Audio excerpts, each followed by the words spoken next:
Namaskar, Adab, and welcome to this session on History Through Stories.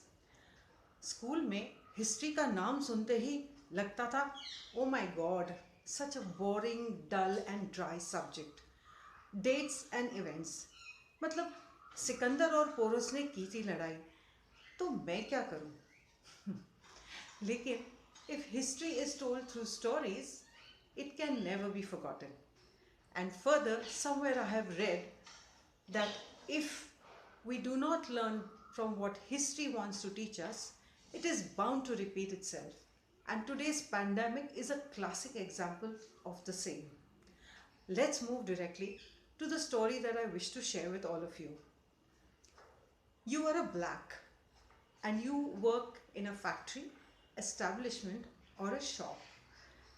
After you finish your work, you come towards the local transport, which is the bus you take in order to go home, because it's economical also to use the local transport system. You reach at the bus stop, the bus arrives, and you get inside the bus, you buy a ticket, and you occupy a seat. A few stops later, there is a white man who gets inside this bus, and you are expected to get up and offer your seat to the white man. What would you do? This setting takes us back to the year 1955, Alabama, USA. In the southern states of America,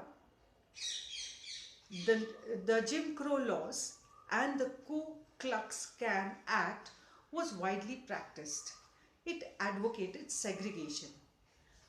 Despite the American Constitution, the 14th Amendment had clearly stated that it is equality for all. But no, in reality, it was the black were less equal and the white were more equal. In public places, in parks, in buildings, particularly lifts to go up the same buildings, different water fountains, and in public transport systems, there was segregation. What does it mean? It meant that if you are traveling in a bus and you want to travel by the local bus and you are a black, you have to get up from the rear door of the bus and then you occupy a seat, especially which is the behind seats are reserved for you, which are not properly ventilated. They are cramped up and they are so ill ventilated. One feels a little less dignified also for sitting there. And plus, if any white comes into the bus, you have to offer that passenger your seat because of color. And the whites got up from the front door and they would occupy the front seats, which were well ventilated, spacious, and laid out for them. Plus, they had the privilege of being offered a seat by any black if they entered the bus. This was segregation. It was inequality. Now, in this public transport system at Alabama, Montgomery particularly, tens and thousands of people used the public transport system and they followed this unwritten code of conduct. Nobody questioned it. There was a seamstress. A seamstress is a person who stitches and mends clothes.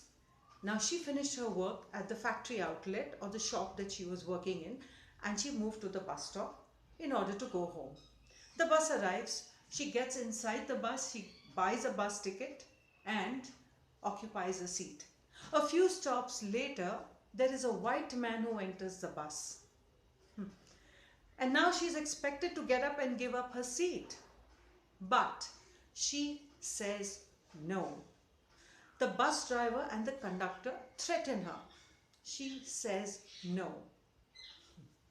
Who is this powerful protester? Who is this woman who said no and understood that it is her right to have the space for which she had paid for in this bus?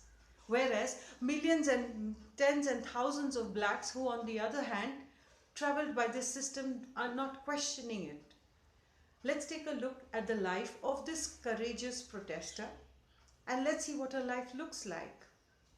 She is Rosa Parks. She was born in Tuskegee, Alabama in the year 1905. She soon moved to Montgomery after her parents separated to live with her grandmother. And in Montgomery, she enrolled in school. But she had to walk to school because the bus system or the bus transport system was only for the whites. She soon had to drop out of school because she had to look after her grandmother. At the age of 19, Rosa married Raymond Parks, who was a barber and also a black rights activist. He encouraged her to complete her high school degree. It was at an era when only 7% of the black population were high school graduates. Rosa then worked in laundries, she worked in hospitals mopping floors, and she worked in restaurants serving people in order to support her grandmother and her husband. Rosa was now also associated with the National Association for the Advancement of Colored People, which was the NAACP. What did she do here? She researched and documented cases that were local disputes